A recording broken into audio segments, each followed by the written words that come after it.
All right, today we are going to be looking at using Photoshop to create what's called a duality portrait. So I want to go ahead and start by showing you kind of the direction that we're heading. So this is an example of a duality portrait. I'm going to go ahead and extend it. Well, you can't really see the whole thing if I do that. Okay.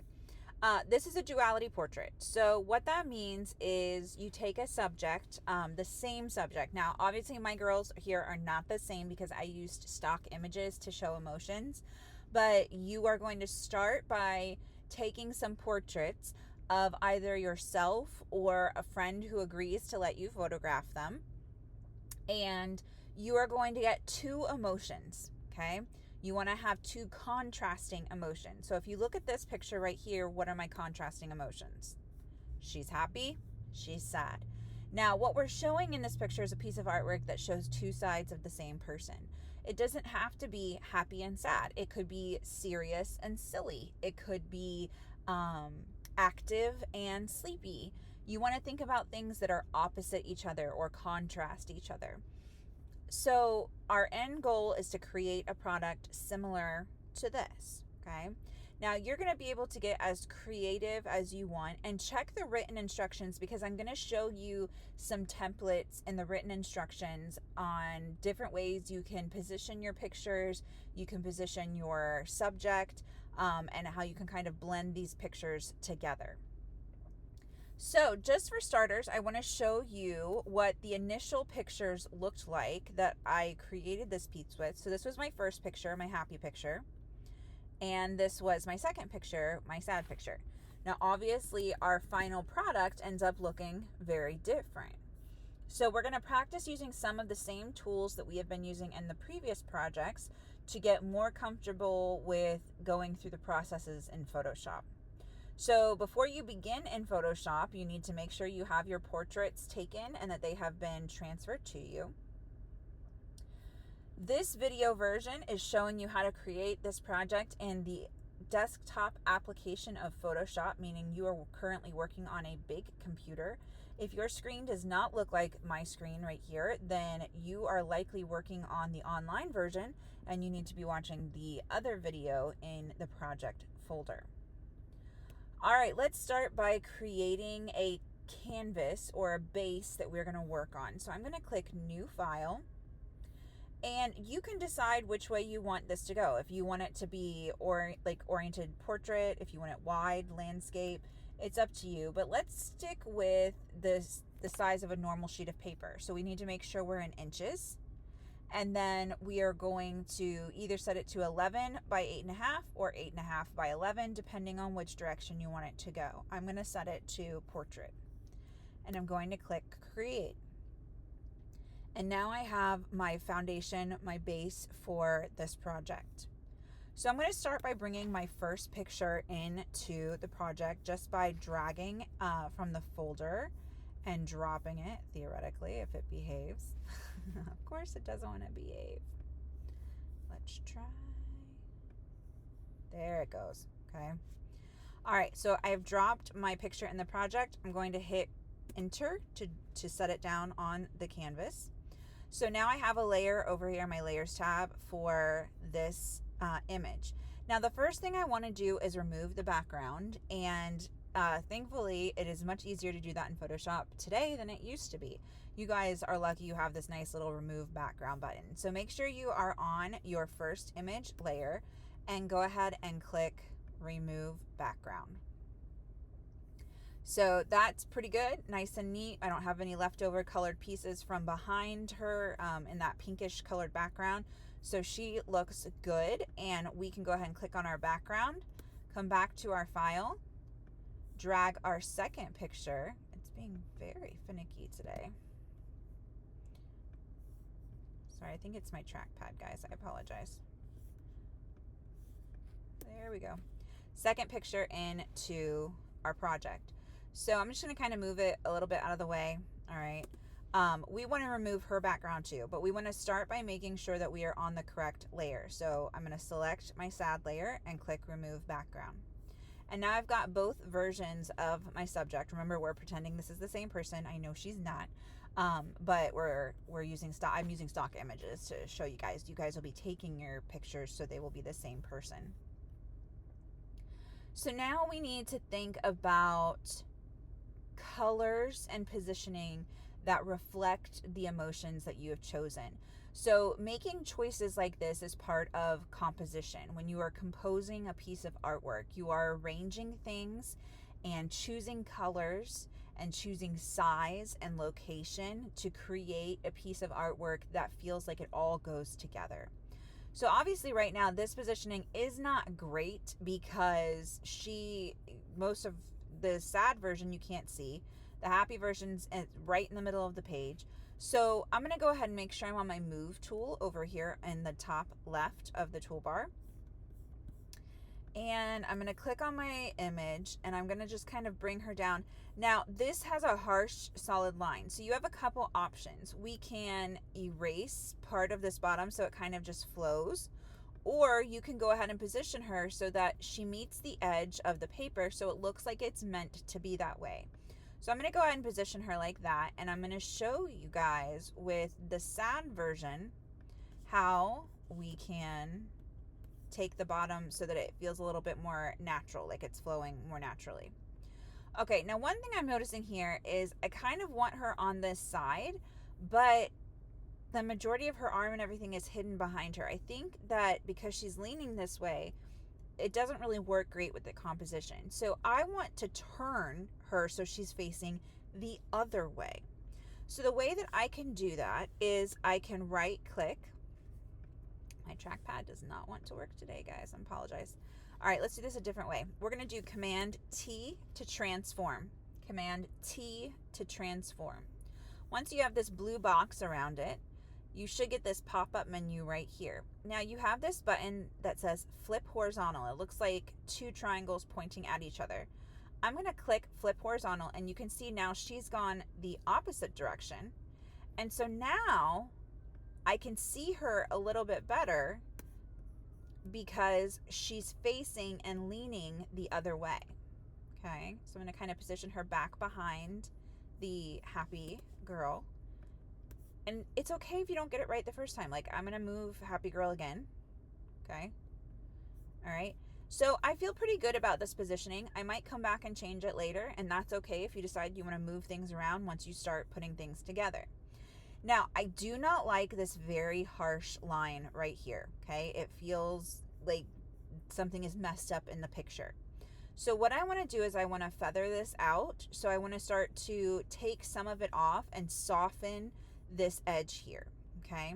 So the way I'm going to do that is I'm going to make sure that I'm on my sad layer, but I'm not going to be on the picture. I'm going to be on the mask. So I'm down here in the layers, if you look for my pointer, okay? I clicked on the mask. I am going to get my brush tool. So over here, I'm going to sit on the spot on the toolbar where it is, so the brush tool. The shortcut for brush tool is you can also click the B as in basketball button on your keyboard, and it will automatically change you to the brush tool. You will know you're in the brush because you'll have this circle. It could be a different size, okay? And I will show you in just a minute how to make that larger or smaller, okay? Now over here in the bottom left corner of your toolbar, you have these colors. You have black and you have white. When you are painting with the brush tool on a mask, you are either adding to that mask or you are taking away from that mask. So let's experiment with that a little bit, okay? Up here along the top, I'm going to set my opacity to a full 100% right now so you can see what this looks like. If you want to change the size of your brush on your keyboard, I want you to find the P as in Peter Rabbit button. Next to it, you should see the bracket buttons. Okay, there's a left bracket and a right bracket. If you click the left bracket, your brush gets smaller. If you click the right bracket, your brush gets bigger. Okay. So right now, the color that's on top is black. So watch what happens when I click and I paint with black. My picture starts to go away. And if I look down here, my mask is changing because I'm painting away that portion of the picture. So I am going to switch to white. So if you guys see, I clicked the little arrow buttons here. And if I paint with white, well, then it brings the picture back. Okay, so experiment with that for a second. Paint your mask on and off of your image and kind of get a feel for how that works. Once you're ready, come back and we are going to soften this edge. Now to soften the edge, we are going to lower the opacity of the brush. So up here at the top, there's 100%. We're going to bring it down pretty low. Now what happens when you lower the opacity is it reduces the strength that the brush works with. So take a look. I'm going to do this on a dark area like her hair. If I click it once, you don't really see anything, right? But if I keep clicking, oops, I apologize. I did not switch to black. I have to switch to black, okay? It gets a little lighter, but as I keep clicking, it builds, okay? So the more you click, the lighter it gets. So I'm gonna backpedal here and bring her hair back into the picture. So I'm gonna take that low opacity brush and I'm gonna start to kind of click away at the edges down here. And you can see that they're starting to soften, okay? And this is really your artistic preference, okay? So I'm gonna kind of take her knee out altogether, but I wanna kind of leave her elbow. Now I'm noticing I also have part of the background here because I messed with it with the brush. So I'm gonna paint this background back out, okay? All right, and just kind of soften. I don't like that. I'm gonna go back. There we go. Soften the edges of her hair a little bit maybe, okay? So now we have a kind of effect where it looks like it's kind of flowing back and it's not a hard edge, okay? So you get to choose how you want this to look, but this is how you would do that. You would change it with the brush tool and you would paint on and off your mask, okay? The next thing we're going to do is we're going to colorize these images. So we are going to pick a color that's going to affect the layers that represents the mood that you have chosen to show. So I'm going to click on my happy layer, okay? And I am going to come up here to layer.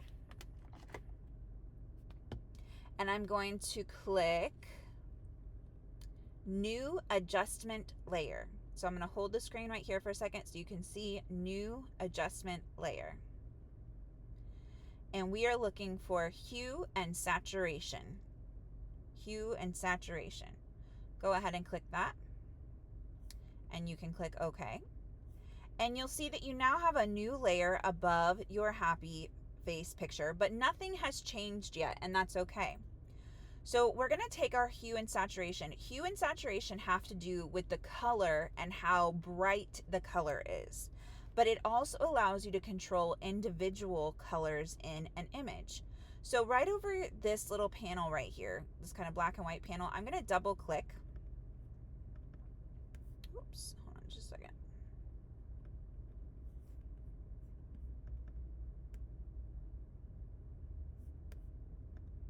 I apologize, something is not quite right. There it is. Okay. I apologize. This is a little different than the way I originally learned it. You don't actually have to double click on it because it's all right here. All right, we are looking for this colorize checkbox, okay? Colorize checkbox. Now you guys notice that both images changed when I clicked the colorize checkbox. That is because right now this hue and saturation layer is on top of everything. So I need to create a clipping mask very similar to how we did in the seasons. So I am going to control click on that layer and I am going to come all the way down to the bottom, and you can't see it because it cuts off, but at the bottom you're going to click create clipping mask and watch what happens. My sad girl comes back into full color while my happy girl still has this pinkish color, okay? So what you want to do is come up here and choose a color that you feel like really represents the mood that you have chosen. So for me, I think that happy is very bright, so I'm going to go with yellow, okay? Now, you get to choose how saturated, so how much. So very little color, a whole lot of color, okay? It's your artistic preference, okay? You can also mess with the lightness sliders, okay? How do you want that color to show up? Up here, you can slide into a bazillion different colors, okay? You choose where you want it to be, but I'm gonna stick in the yellow range, okay? So my happy girl has now been colorized. We've changed the hue to a yellow hue, okay? So everything about the color on this image has been changed to a yellow shade. I'm gonna come down here and click on my sad girl, and I'm gonna go back up to the layer tab. I'm going to click new adjustment layer, and then hue and saturation again. Okay. Here's my panel again, okay? Now, I'm not gonna add a clipping mask because I'm gonna show you what happens in a little while if you don't clip this to this layer just like we did up here. So we're gonna leave it for now, okay? And I'm gonna go ahead and scroll here and click colorize.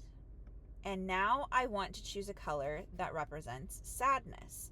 So I am going to choose blue. I'm taking some inspiration from Inside Out, I suppose, okay? I'm going to choose blue, and then you can choose how dark you want that blue to be represented, okay? How much? All right, I'm going to lighten the blue just a little bit. Okay, so now we have our blue sadness, okay? So we're getting close to our finished product, but we're not quite there yet because I'm not loving this white background. It just feels kind of incomplete. So we want to add a background that ties the composition together. It really pulls all of those colors. So I'm going to come down here to my background layer, and I'm going to click on the background layer. I'm going to come back up here to layer, and this time I'm choosing new fill layer. New fill layer, and I am going to select gradient. Now I'm choosing to do a gradient layer because we're working with two different colors, okay? So I'm just going to click OK right now. And up here above your toolbar, you now have this gradient option where you can adjust the different types of gradients, okay? Trying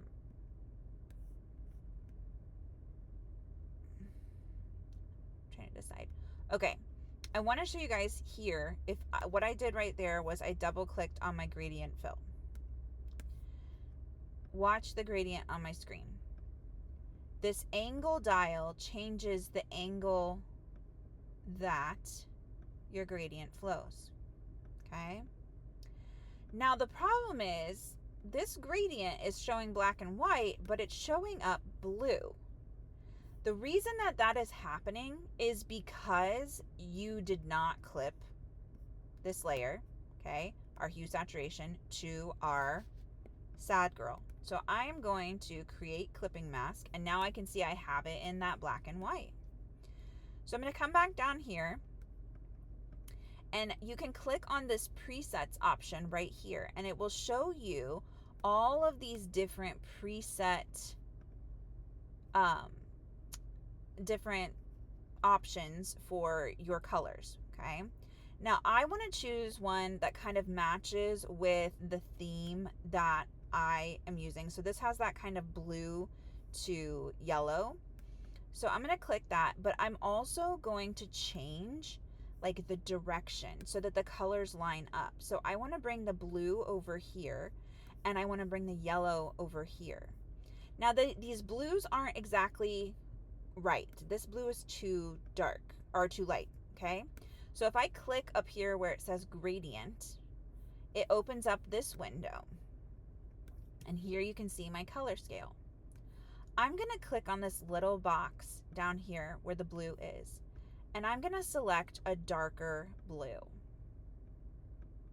And I'm going to click OK. And now you can see that this gradient has changed, and it also has changed on the image here. Now if I drag this yellow, okay, it's also going to impact how far the yellow goes into the picture. So I can divide that page a little bit more evenly. So now my background is also reflecting a similar color scheme to my color and hue saturation that I applied to my subjects. Okay, so don't turn in an unfinished product. You want it to have a background that matches with the color scale that you have chosen for your portrait subjects. Okay, once you are done, remember we save Photoshop files in two different ways. We click File, and you can click Save. All right, and this is going to save it as a PSD file, which means it saves and opens in Photoshop. All right, so I'm just going to call this Dual for now. Oops. And I'm going to save it. But you cannot upload PSD files to Schoology. So we're going to go back to File and click Save a Copy. And from the Format drop down, we are going to select JPEG. And we're going to save that. And the JPEG, click OK, can be turned into Schoology. All right, go ahead and get started.